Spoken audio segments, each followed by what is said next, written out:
Welcome to Hot Topics, hosted by PLMA's interest groups, which are open to all PLMA member practitioners who'd like to join others in an effort to address a specific area of interest.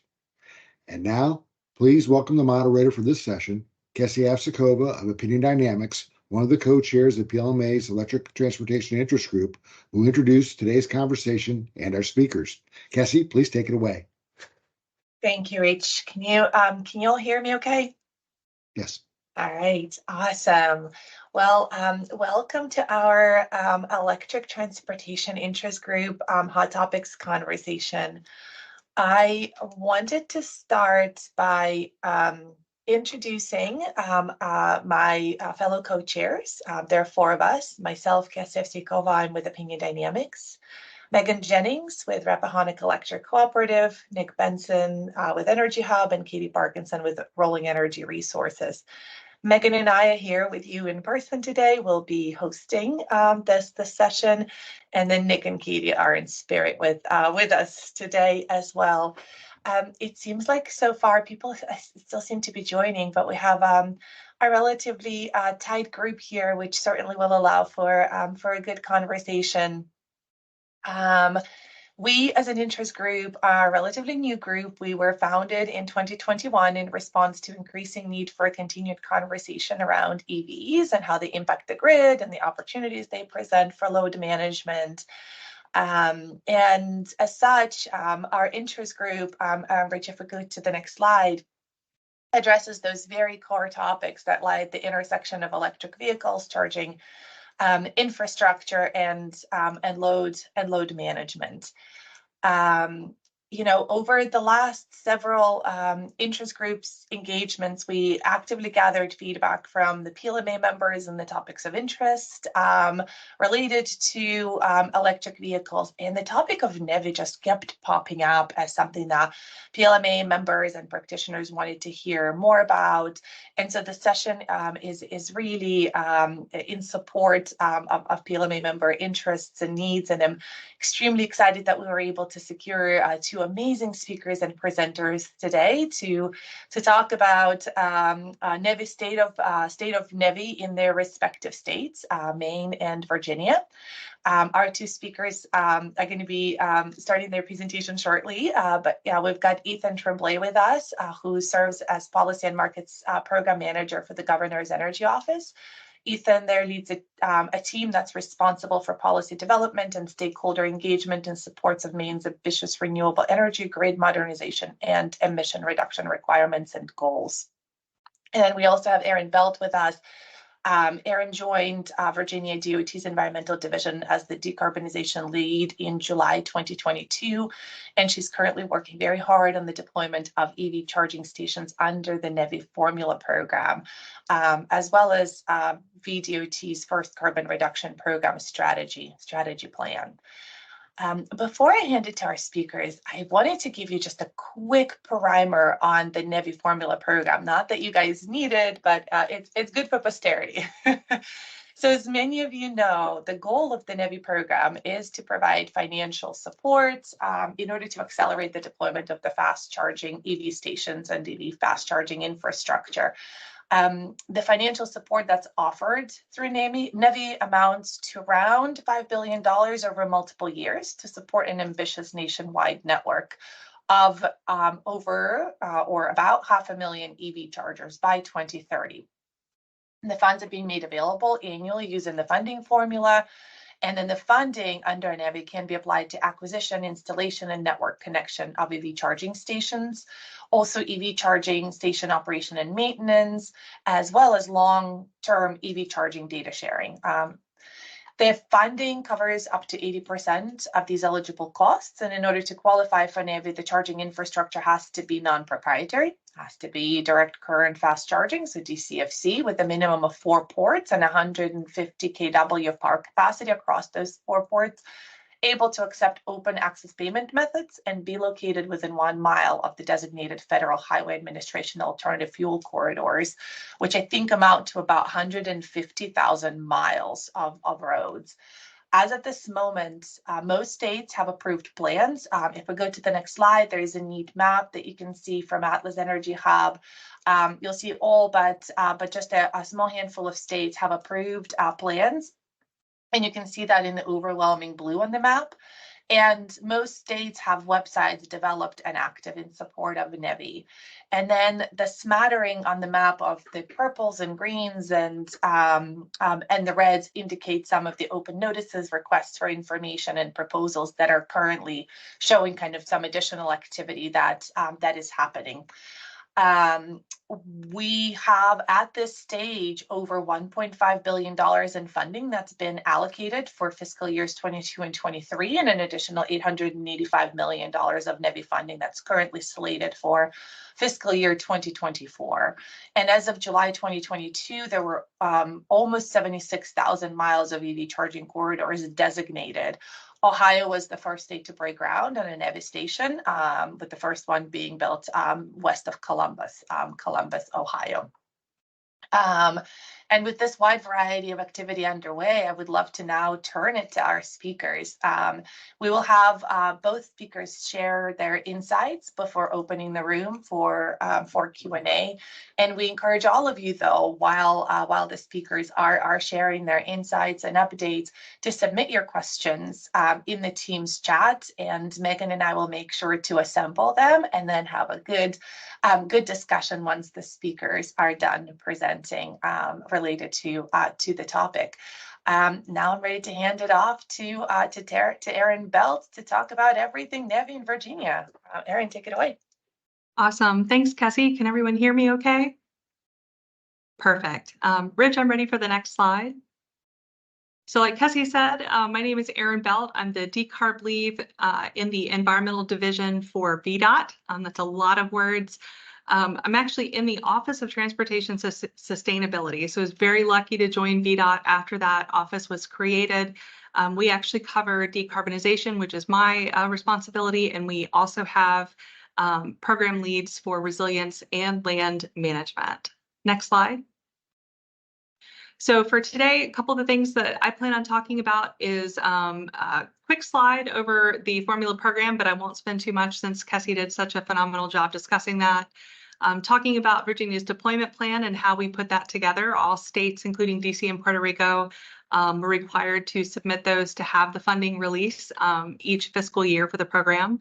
I'll talk a little bit about alternative fuel corridors and how Virginia has tackled nominating and building out our AFCs, our requests for applications. We have taken the approach of administering this program as a grant and then providing some resources for folks that want to delve a little bit deeper into Virginia's program. Next slide.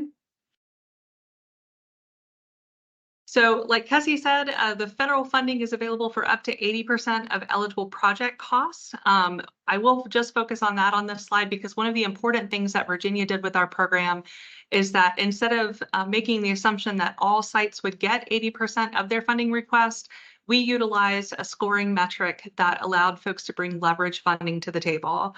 So in terms of evaluating our submitted applications, we wanted folks to let us know if they were willing to put more capital into the application process. And that afforded greater scores as we looked at sites to evaluate, but we'll talk about that a little bit later. We are, as a program, covering costs related to construction and operation and maintenance for that 5-year period post-construction. Not all states are taking that approach. For instance, PennDOT's only covering construction, and New York is only covering maintenance. So you'll see that each state has taken a little bit different approach to this program for various reasons. Next slide. So one of the things that I find myself doing regularly is interchanging words when we're talking about a station. So as we're doing outreach to the public, I try to make sure that folks understand that a station can be one or more charging towers. A single tower can have one or more ports, and connectors are also known as plugs. So I find myself having to correct the words that I use, and this is a great schematic offered on the Alternative Fuels Data Center website, which is part of the Department of Energy. And I always include this in slides just as basic moving forward. When we talk about a station, we're talking about the sum of all the parts. Next slide. So in Virginia, we are operating under the guidance of the Secretary of Transportation, but this program is being led directly out of our DOT. So our initial plan was submitted and approved in September of 2022. Each year by August 1st, states are required to submit those updates, including their public engagement plans. Virginia is lucky enough to receive $105 million over the 5 fiscal years that the program has funding available at this time, and we are currently trying to deploy the $58 million that we have in fiscal year 22, 23, and 24. So one of the approaches that we're taking is that we want to reach that fully built out status that's certified by federal highways as quickly as possible.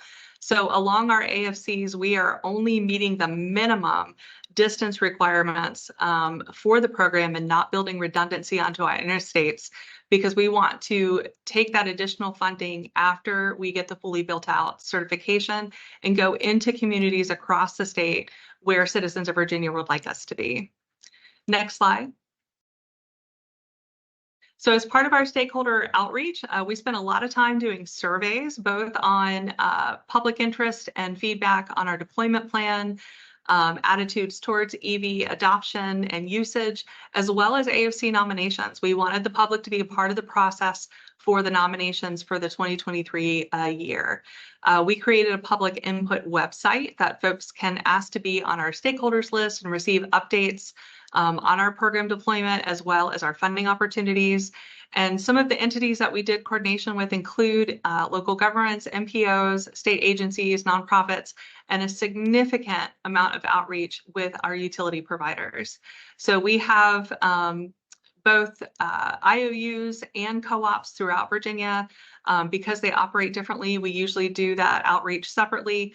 But one of the things I'm extremely thankful for is that as we developed our grant application, what we call our request for applications, we spent a lot of time with those utility providers getting their feedback on the form that we included in our process, because we wanted those utility providers to have contact with applicants.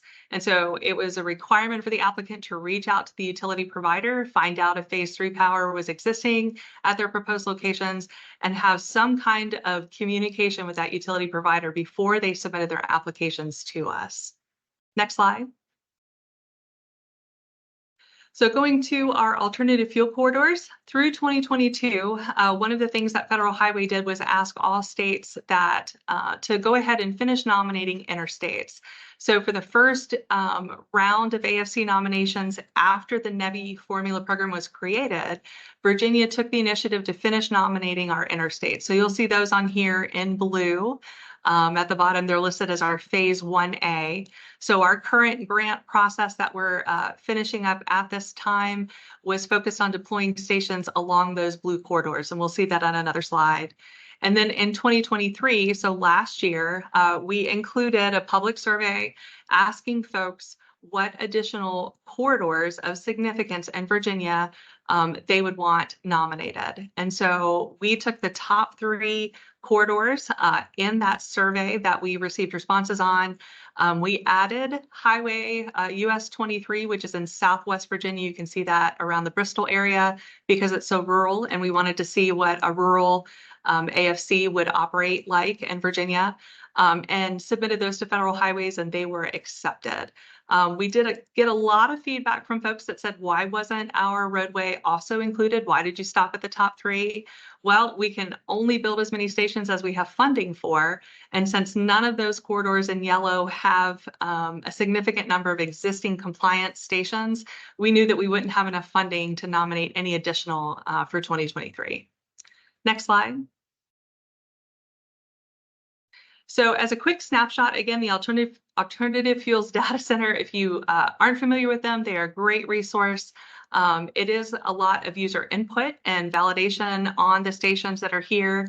As of January of this year, we have 1,428 public stations that provide over 4,000 charging ports across all speeds. So that would include publicly available level 2s and level 3s. Most level 1s would be your typical, socket at home, and folks are not going to make those public because no one would ever be able to charge in an expeditious way. But these are all of the current public ports available.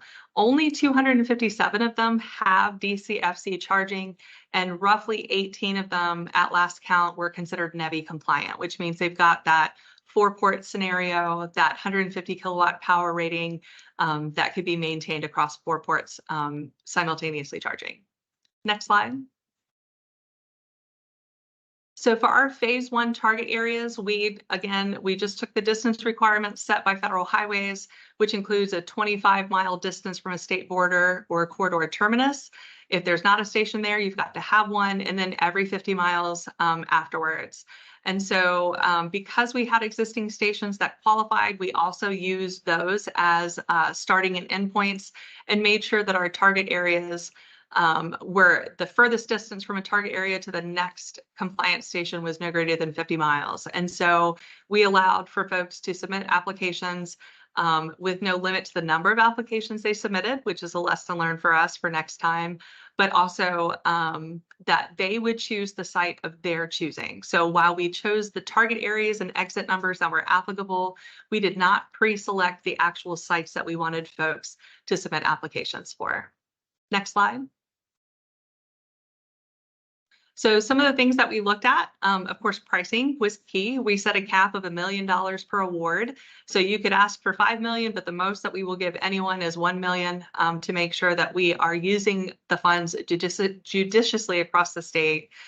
We wanted to know what qualifications applicants could bring to the table. Did they have any experience in the state or with DCFC charging at all? What user experience, the end user is really the goal for this program. Are you showing up to charge in a poorly lit, no public access restroom, situation, or do you have the ability to provide someone with amenities while they're waiting for their vehicle to charge in a 15 to 30 minute time period? This program is a Justice 40 program, which means that 40% of the benefit of the program must be realized in a disadvantaged community. We also scored for things like on-site renewable energy, which is a qualifying cost, as well as future-proofing. And again, like I said earlier, we required utility provider engagement. Next slide. So we opened our application period in July last summer. We ended up closing it after extending it 2 times in October. We received 128 applications, proposed sites with 25 unique entities that provided those proposed sites.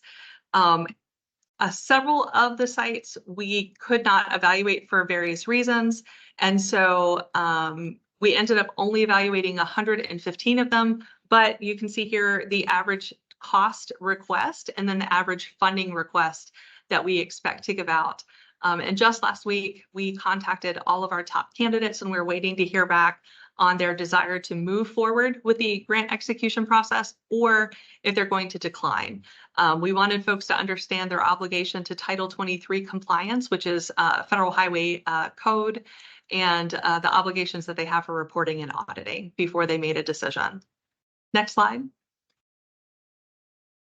So the next steps in our process, we'll have to reach out to our metropolitan planning organizations for them to do any amendments to their transportation improvement plans. We have NEPA review that we have to undergo, acquiring necessary documentation from applicants that want to move forward, including site host agreements if they don't own the property, those final utility provider agreements for service to the site, executing the grant document itself, receiving federal authorization, and then finally giving them that notice to proceed. So if you've heard folks complain about how slow states and the pace of government is, this is why, because there are so many different boxes that have to be checked before we can actually give folks that notice to proceed to then start their process. Next slide. So these are some of the resources that we have. I am a resource as a program of 1.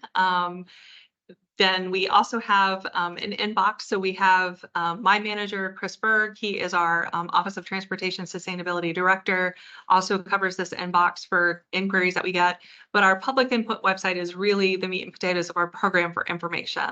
So we have a significant amount of information, not just about Virginia's program, but resources through the Joint Office of Energy and Transportation, as well as federal highways located there. And you can always find me on LinkedIn. And I think, Rich, that that is my last slide before I turn it over to Ethan. Awesome. And I think we're ready for Ethan if Ethan's ready for us. Thank you so much, Erin.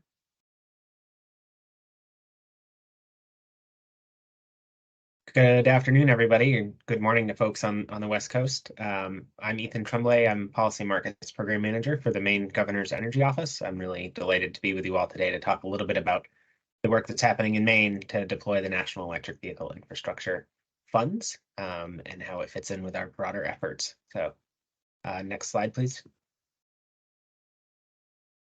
Just quickly about the Governor's Energy Office. So we are the state's designated energy office. Our responsibilities really relate to energy resources, planning, and development. Every state has an energy office. Every state puts the energy office somewhere else in state government. So for Maine, we are organized within the executive office of the governor. That's not how every state does it. Sometimes you'll see the energy office as a separate cabinet agency or within a Department of Environmental Protection or Economic Development or Commerce.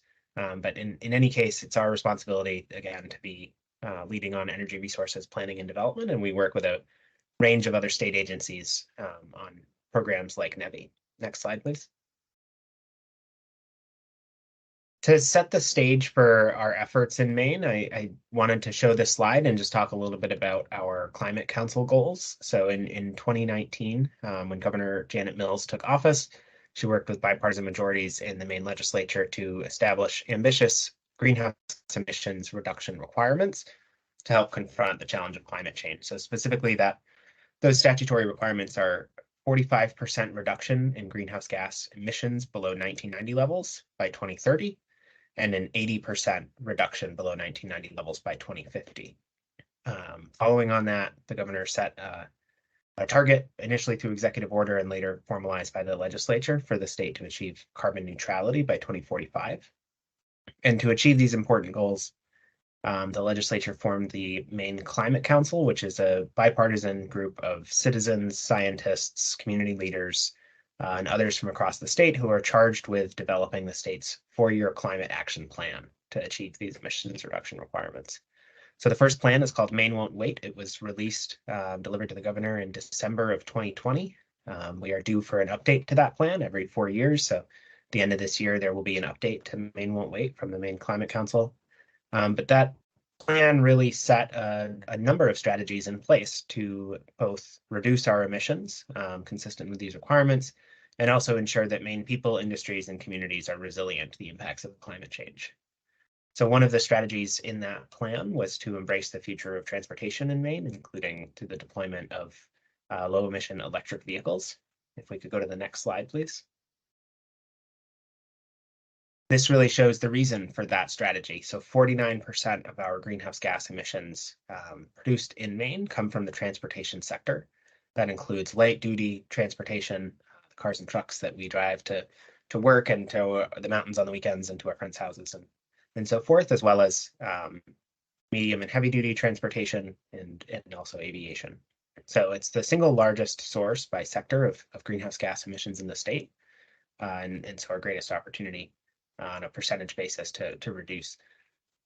You can see also the emissions that come from other sectors here, the residential, commercial buildings, industry, and electric power generation. Because we have this plan in place, we're really excited to see the passage of the bipartisan infrastructure law and the creation of the NEVI program. Next slide, please.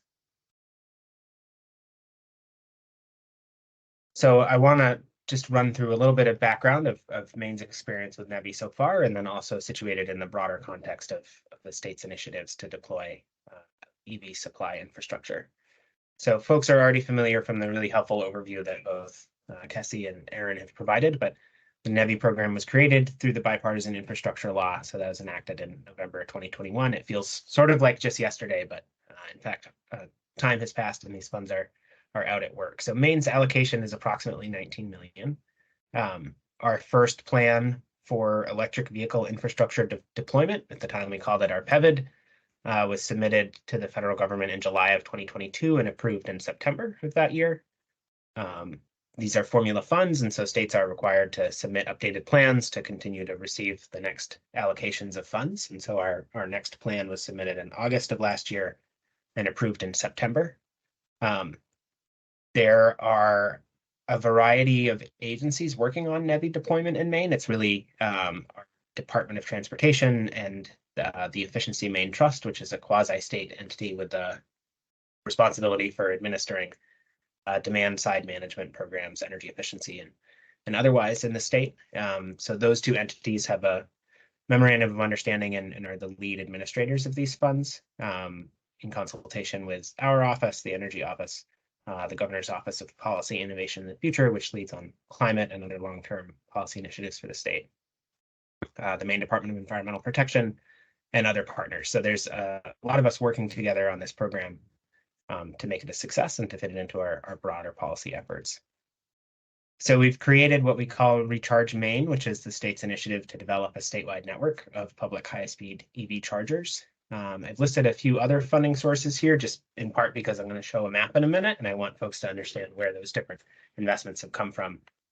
As we're thinking about how to deploy the charging infrastructure that will enable the adoption of electric vehicles, that's key to achieving our goals. We're really trying to figure out how to use different funds with different potential requirements on them to maximize the overall deployment of infrastructure to enable our goals. So a few other sources of funds that we've put to use to deploy EV supply infrastructure include the $3.4 million from the Volkswagen settlement several years back, about $8 million through the Maine Jobs and Recovery Plan, which was Maine's plan to deploy the American Rescue Plan funds. Grant funding through our commission, funds that have come through community benefit agreements from a transmission line. And then also recently it was announced that Maine is receiving a $15 million award through the Competitive Charging and Fueling Infrastructure, CFI, program, which is another part of the bipartisan infrastructure law, sort of part of NEVI, sort of separate, but related funding. So we're really excited about that as well. Next slide, please.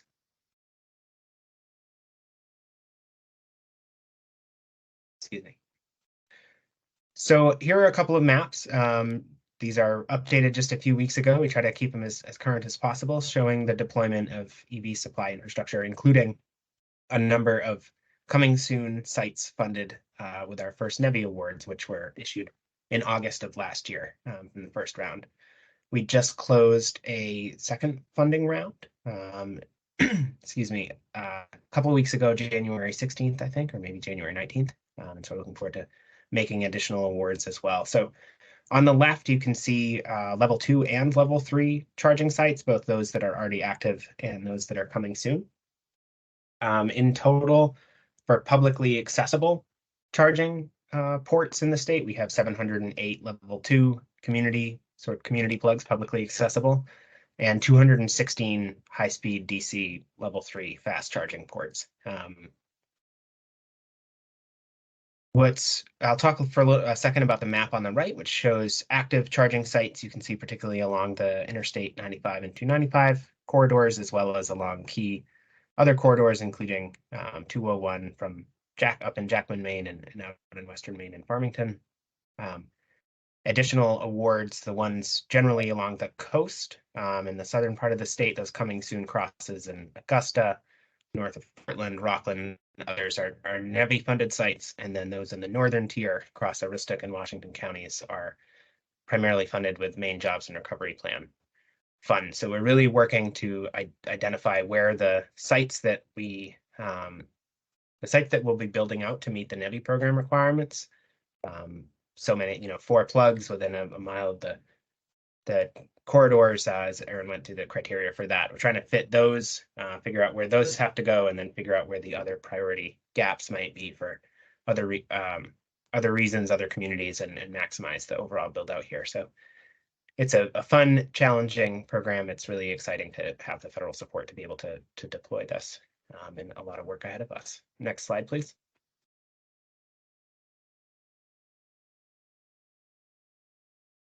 So I wanted to talk a little bit, knowing the interests of this group, about the intersection of NEVI and transportation electrification in general with other initiatives in the grid modernization space. So I'll back up a little bit to May of 2022, when Governor Mills, a few months earlier than that, introduced a bill, but signed a bill passed with bipartisan support in the Maine legislature, called an Act Regarding Utility Accountability and Grid Planning for Maine's Clean Energy Future. So this was a comprehensive bill with a number of different steps in it. It included requirements for minimum service standards for our electric utilities, created new incentive mechanisms and penalty mechanisms, strengthened reporting, transparency, stakeholder engagement, and all with the general intention of making sure that our electric utilities are partners and are performing at the level that's needed to enable our energy and emissions reduction goals. Next slide, please. So a couple of key portions of that large bill. One, created for the first time in the state an integrated grid or integrated distribution planning process. This is led by the Public Utilities Commission and is designed to facilitate the transition to a clean, affordable, reliable electric grid. The basic mechanism is that our electric utilities are required to prepare integrated distribution plans, update them every 5 years based on multiple scenarios and forecasts for both what's happening in the load side of the grid, which of course folks know a great deal about here, as well as the transformation in the supply side as we pursue our ambitious renewable energy requirements. All of the planning effort is, again, overseen by the commission, but developed with stakeholder input. So there's a proceeding going on right now to gather stakeholder input to develop the priorities and establish the methods and tools that utilities will use to create these plans. And ultimately, this is necessary to ensure, again, that their utilities are prepared for the transformation that's underway, including as we work to deploy NEVI-funded fast charging sites. Related but separate from those are climate change plans. These are more on the resilience and adaptation side of the climate question, but they're designed to address the expected effects of climate change on the utilities' assets. So these are 10-year plans updated every 3 years.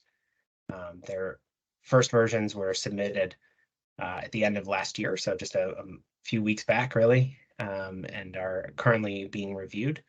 This is critically important as our state confronts the very real challenges of climate change, which we're experiencing even in the past few weeks with the extreme wind and rainstorms and severe power outages and flooding in both December of last year and January of this year. So timely and important work and critical to ensure that the confidence of the public and the ability to make this energy transition is there.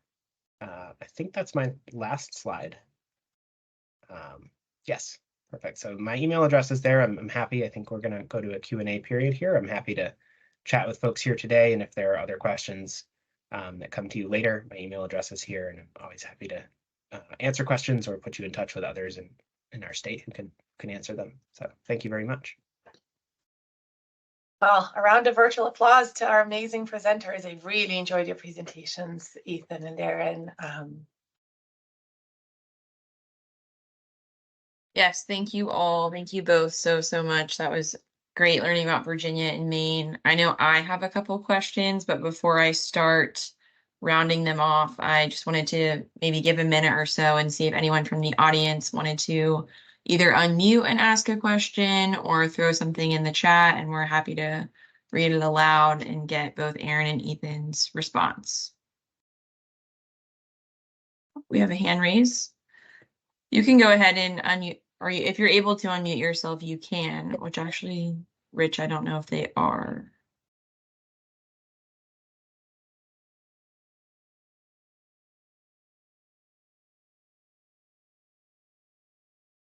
Hello everyone.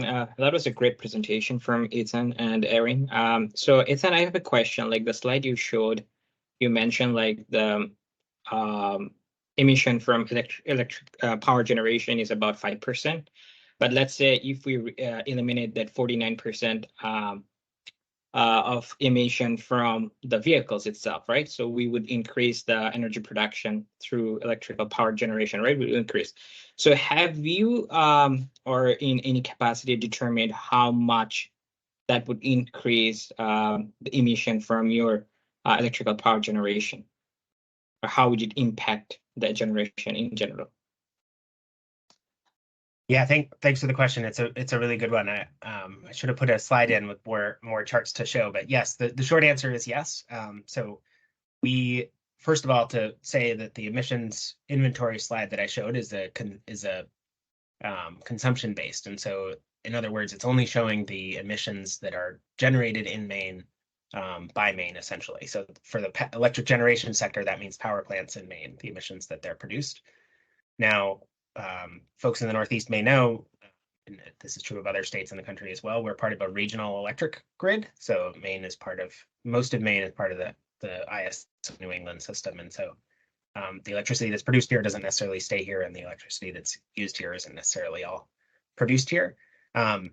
We recognize, and another key part of our climate action plan is reducing emissions from electric power generation. And so we have a ambitious renewable portfolio standard, a requirement of 80% of our electricity to come from renewable sources by 2030, and a goal of 100% by 2040. And so as we are increasing the amount of our energy that comes from electricity, right, as people transition away from internal combustion engines towards electric vehicles, it's important that the electricity that's charging those vehicles is coming from low and zero emission sources. And so that two-part beneficial electrification transition is a key portion of our climate action. Great, thank you for the question. We have another one with the hand raised. Feel free to go ahead and unmute yourself and ask the question. Hi, thank you. This is Mahfouz. I have a question for Erin.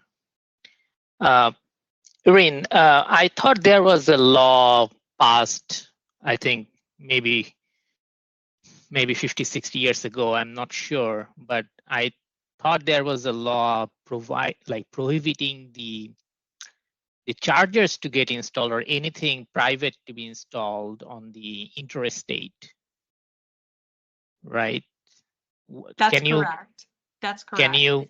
Can you talk about or discuss that? What's the implication on the NEVI charger installment, and Sure. how do you bypass that law, or what kind of a situation arises for that law?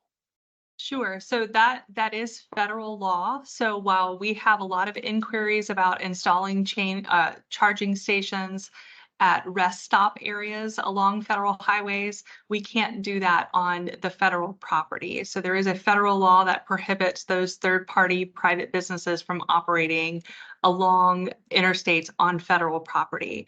But there's nothing at the state level that prohibits, or at the federal level that prohibits, locations on state property or on private property. So with the NEVI formula program, while Virginia is not, as an entity, is not going to be installing and operating stations at this time, and we are choosing to partner with third parties, all of the stations that are going to be installed in Virginia along our alternative fuel corridors will be on private property. It can also be on local government property, but we did not have any counties or municipalities apply. But that law that you're talking about is a federal law and applies to federal property. Understood. Is that included in the Title 23 that you just mentioned, or is it some different title? No, that would be in Title 23 for federal highways. I don't know the exact citation, but it should be in the Code of Federal Regulations if it's not in U.S. code. So, but it is Title 23. Excellent. Thank you so much. And the You're question for Ethan, quick question. How was the utilities response for those charging capacity or hosting capacity? Do you get the hosting capacity map out there from the utilities, or how was your general response from the utilities? Because I think there will be heavy involvement from them, because this is like an electrical problem to them, right?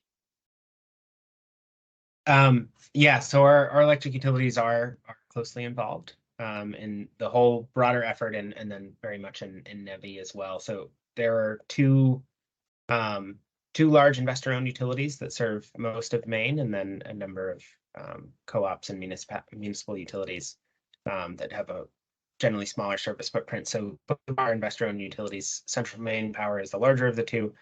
They have made available since the middle of last year or so, for some time, they've had a load hosting capacity map that's available on their website, publicly available.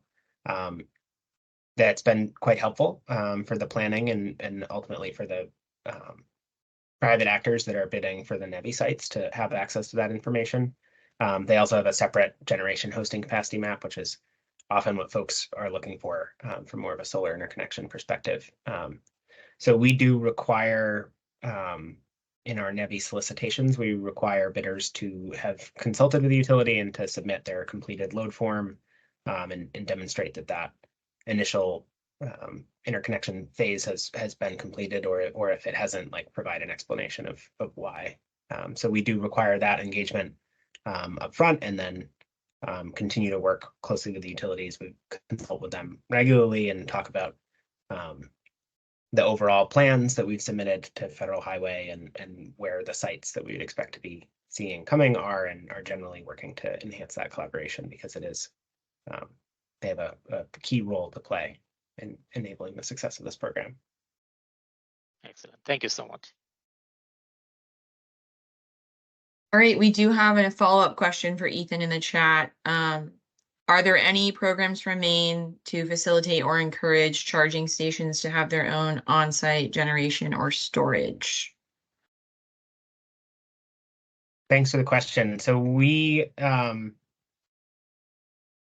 in our most recent NEVI solicitation, on-site energy storage systems are an eligible expenditure to the extent that they are used to manage the load for the site. I believe that is either directly a federal requirement or consistent with the requirement from Federal Highway. So that is kind of, storage can be a key part of enabling these technically to work. Yes, so I'll stop there. It is part of it. I have a follow-up question for Erin. Sorry. Probably I'm asking too many questions. No, don't apologize. That's a part of the discussion. That's Yeah. okay. So the question is, can a state ask for a waiver if there is not enough hosting capacity along? So for example, if I choose a site and later find out that the utility cannot provide 4x150, the minimum requirement, can the provider or the bidder ask for a waiver from the federal government that we cannot build this? We can only have 2x150 or 3x150. Yeah, so all states have the option to ask for what are called exceptions as part of their deployment plan. It's a little bit of a hindrance because the request can only be submitted with the annual deployment plan.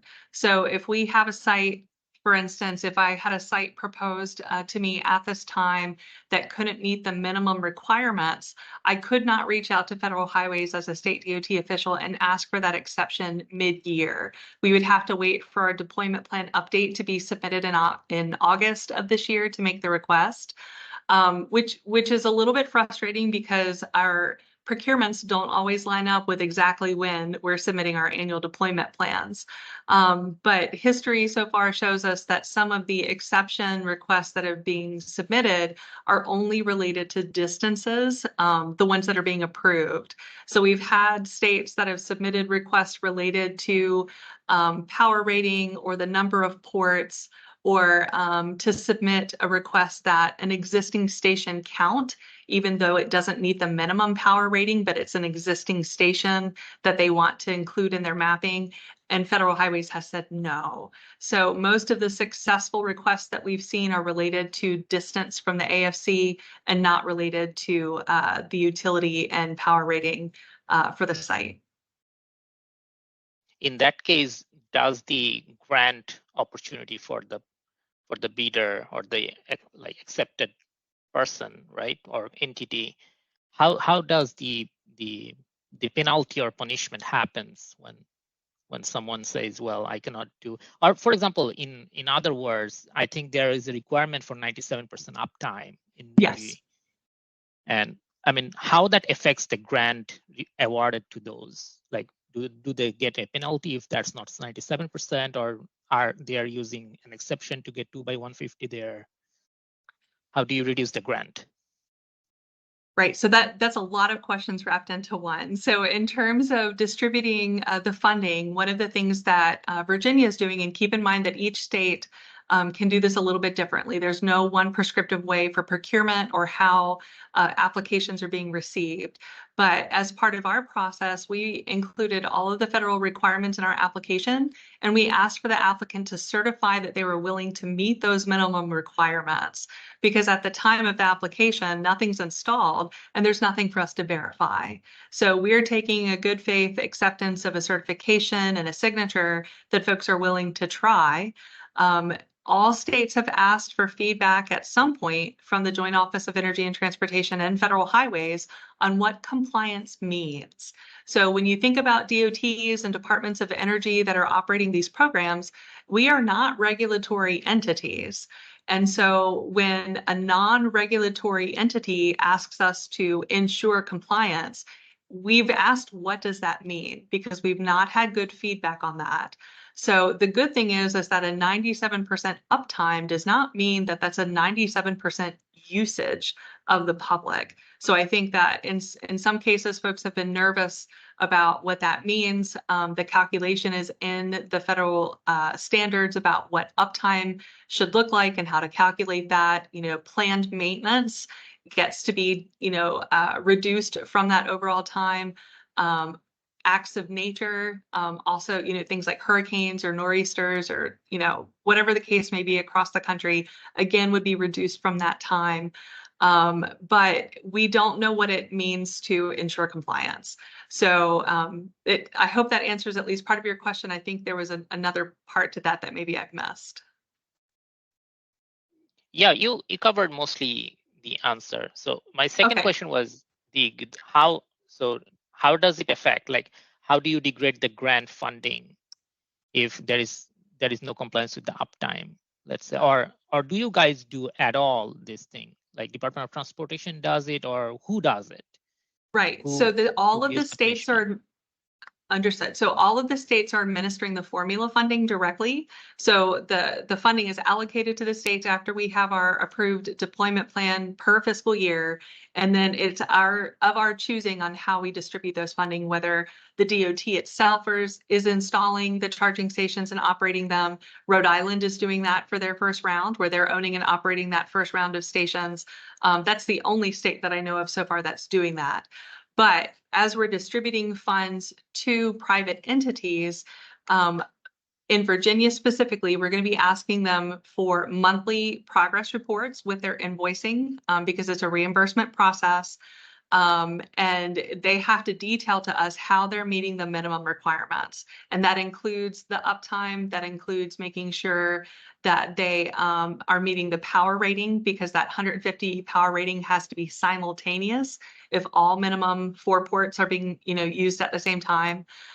So all of those pieces we're going to be looking for the applicant to provide to us during construction, and then we're going to sync that with quarterly reporting after construction is complete. So after construction, there's still an obligation for data reporting to the federal government through their website called EV Chart, which as a pilot EV steering committee member of that group, it should be released any day now. So if you're interested in reading about it, you can go to the Joint Office website to read about EV Chart, which is their data reporting website. However, if we have non-compliance, we are, again, not an enforcement entity, so we're not sure what that enforcement looks like, but we are going to ask folks to put together corrective action plans if they can't meet the minimum requirements in Virginia, and detail how they plan to come back into compliance. But again, each year Federal Highways is putting out updated guidance, so information on what enforcement and compliance looks like may change and then encumber the states to something more stringent. We just don't have information on that at this time. All right, excellent. Thank you so much. You're welcome.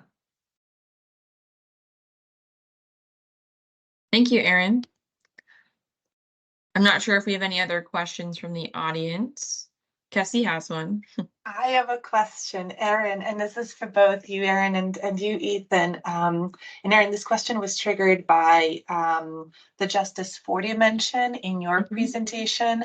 I was hoping you could talk just a little bit about how Virginia and Maine kind of consider Justice 40, what requirements are. I have a somewhat limited understanding of kind of what that is. I understand that there are certain programs, right, government programs and funding that have this requirement. NEVI falls into that. I also know that there's some flexibility in terms of how disadvantaged communities are defined.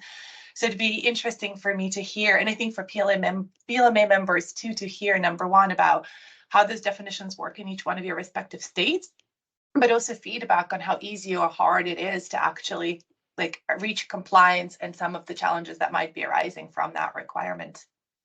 Absolutely. Ethan, I'm happy to talk about Virginia first if you'd like. Yeah, so with the initial guidance that was issued from Federal Highways for the NEVI program, there was a Justice 40 map specific for electrification of vehicles. If you look up equity or LIDAC, which is low income disadvantaged community, if you look up those terminologies, you will find a suite of equity mapping tools across all federal agencies. So it can be quite frustrating if you're trying to figure out what applies, because all of the indices used can be a little bit different. So EJ Screen or CGEST that you will see with EPA is different from the equity mapping tools, and DOT alone has, I think, like 3 or 4. So we try to use specifically the one that was issued for the NEVI formula program, and that's what Virginia used. We did get clarification from the joint office that if more granular data was known to the state, either at an MPO level or a locality level for some of those more progressive locations that have done that mapping and had the tools to do that, that we could use it. But that's something that we'd have to include with our deployment plan to add to our suite of tools at the state level. In terms of validating Justice 40, Federal Highways is very clear that they do not mean 40% of the dollars received by the state.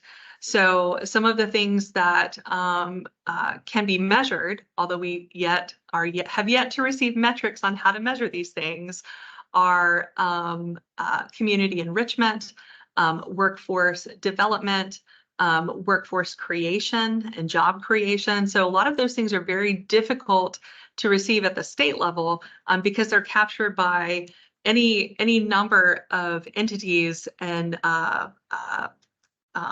individuals at locality levels that would be looking at that. So again, this is another area where we have asked for feedback and guidance from the joint office on how to measure these things. If you were able to listen into, there was a webinar this week from the joint office that covered Justice 40, and they mentioned the very basic thing, which is what Virginia is doing. We're using the mapping and the location component of Justice 40, that if you're citing a station in a Justice 40 community, that in and of itself is a benefit because there's a reduction in air quality pollutants associated with a non-internal combustion engine that will be coming to that location to fuel their vehicle.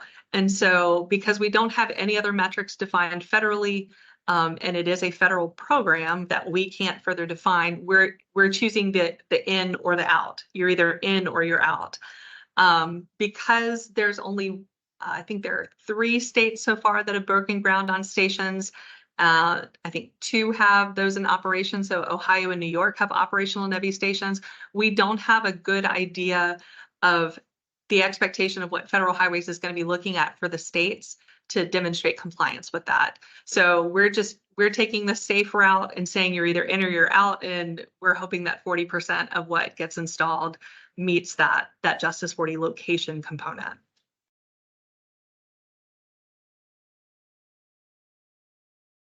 That was a really comprehensive answer, Erin. Thank you. I don't have too much more to add. I think that I'll say a couple things on the Justice 40 is primarily, shouldn't say primarily, it's largely a geographic designation, right? And so we've kind of overlaid our plan with the Justice 40 map, and one of the kind of top line things from our most recent NEVI plan is just the fact that 64% of the proposed charging stations would be in or directly adjacent to federally designated disadvantaged communities, right? So that's kind of one of the initial steps. We have a discussion in our plan of the different benefits categories, including, like Erin was just talking about, the potential for reduced emissions, harmful air emissions in disadvantaged communities, DACs, as a result of the charging station deployment. And so we have a plan to continue to sort of take steps towards collecting that data and potentially reporting on that as a metric.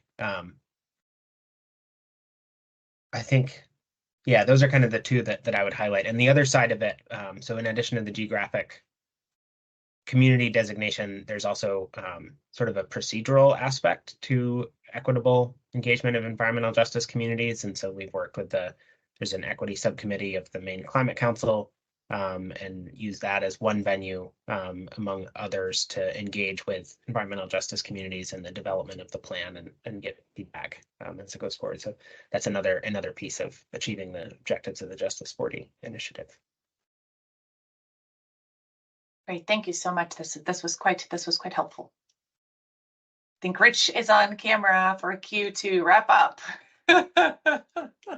So again, I want to thank all of today's speakers, Erin Tremblay of the State of Maine's Energy Office, and Erin Belt from the Virginia Department of Transportation for excellent and highly relevant conversation today.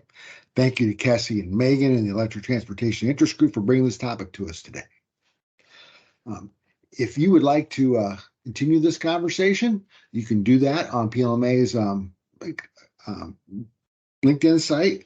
We encourage you to join our LinkedIn page. It has nearly 3,000 followers at this point in time. In addition, announcement, we've now opened registration for our 49th conference, which is going to be held in Portland, Oregon, May 6th through 8th. So now you can go to our website in the calendar function and find the conference and see the full agenda, as well as opportunities for registration and all the information you need for reservations at the Hilton Portland downtown as well. Next week on Wednesday, the 21st, Women in Demand Management Affinity Group is holding a virtual meetup where the focus is on the topic of confidence. So look forward to those of you who want to join us then on Wednesday, 21st from 12:30 to 1 Eastern time.